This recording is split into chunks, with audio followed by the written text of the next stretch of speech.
Yeah, flashback to when you used to read comics, you little bitch.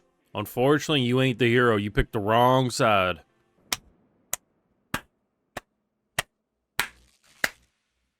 I think we can win. Like, no one's gonna say it was perfect, but it is absolutely as good as it needs to be remembered as a masterpiece. This is some fucking Terminator shit, and I'm here for it. I thought you went to the hospital. The hospital. I'm here to explode like a murder god would. Is this the final? I can't tell. I can't tell if this is the final stand or not anymore. I thought it was, and then they reversed it. You're a fraud, Demon Lord. You're a fraud, and you know it. Because this man might not be able to hero after all this. Make sure he gets his fucking All Might moment, you know? Okay, that's actually sick. The fucking double with Shiggy and him. Like, I think it's a great ending for us, but if you're looking at Shiggy's life as a whole, about the best you could probably ask for him, right?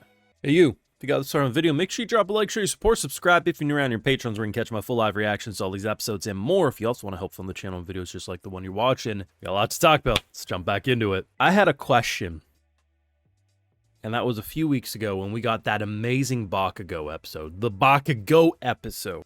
When he returned and he delivered one hell of an ending. Could they surpass that episode? Because here's the thing. When I had that question, people are like, oh, just give it a couple of weeks. But the thing is the anime community is kind of filled with a bunch of idiots. I'm going to keep it real. And no matter how good something is, there will always be a large amount of people who will say it gets better. And often it doesn't. Now, I'm not saying there isn't good episodes that come after, but typically when you have such a wow factor as Bakugo and his fight, surely it will be very hard for an author like Horikoshi to finish stronger than that. I think he did. I think in this case, the fandom was right that just wait, it gets better, and I think better it got. My boy Deku, how he managed to be wrote as well as he was at the end.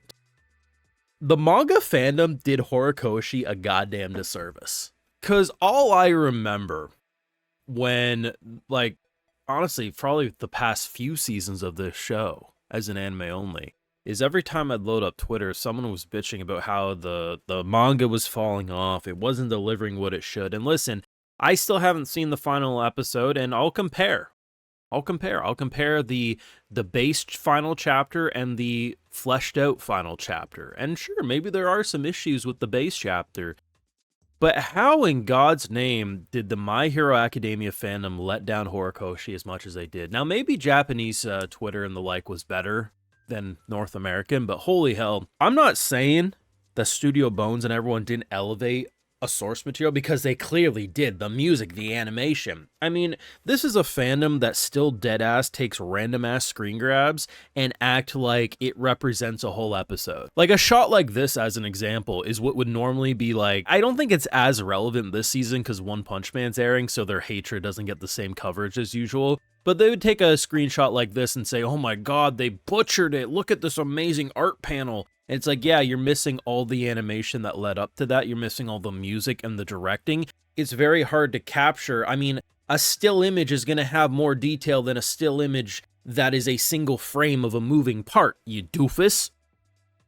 But the thing is, right, no matter what the naysayers have said about this show, the amount of bumps that this man had to go over that could have caused a flat at multiple points, to have the parting scene with these two specifically, and have it not be an ass pull, the power of friendship, blah, blah. No, it's just, it's beautiful. It's touching.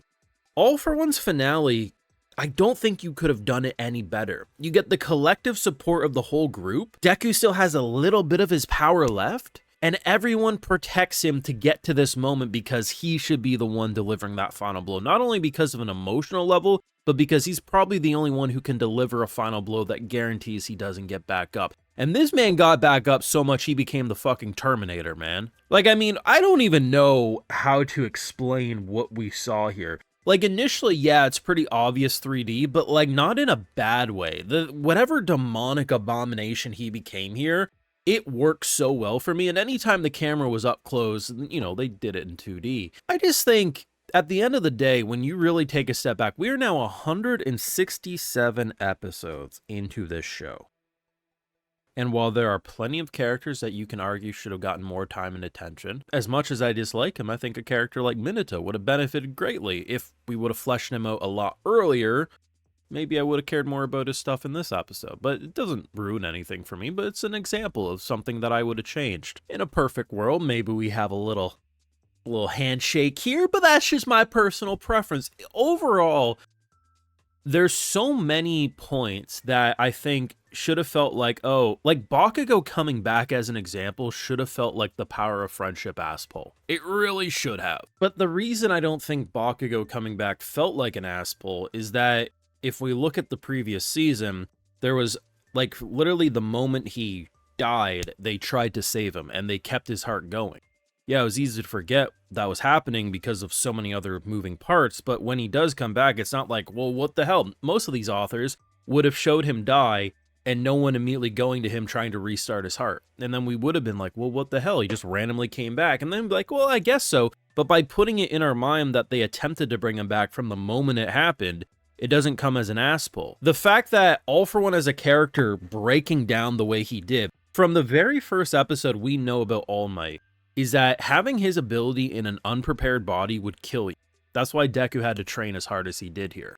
Because had he not done that, he would have exploded, he would have died. So by forcing all but, I think it was one of the quirks within One For All into All For One's body, it makes his body kind of self-destruct. Like, not to the point that it actually exploded, but it's enough to mess him up.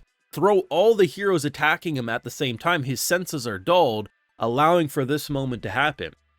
Horikoshi utilized so many rules and expectations that he's laid out from the very beginning all the way to current episodes to deliver this culmination that is just so fucking good that I truly think if you can't claim My Hero Academia as a modern masterpiece, I don't want to be friends with you. Sure, is some of the earlier stuff not as amazing, but like, it's not that I'm just hyping this up because the past few episodes are great. Recency bias only applies when it's like recent shit. I am still riding high on season 7, the entirety of season fucking 7. If you think that's recency bias, I don't know what to tell you, and that's usually what people try to say. This moment particular, I don't think you're gonna see many people upset in the anime fandom about what happened here.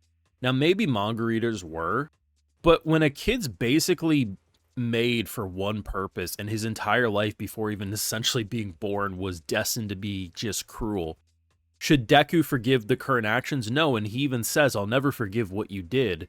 But at the same time, a crying child kind of got forced into a corner for this. This was not only the greatest episode, I think, of My Hero Academia, I think it's one of the greatest shonen episodes I've ever seen. This is insane, and I can't believe they surpassed the Bakugo episode. Sadly, Deku's name doesn't go as well as Bakugo, but just know that he's just as much of a goat. Let me know your thoughts on this week's episode of My Hero Academia. We got a few, like 3, 4? Yeah, we think we got 4 episodes left still, yeah. Epilogue, I guess, which honestly I ain't gonna be complaining about unless someone gets a second win.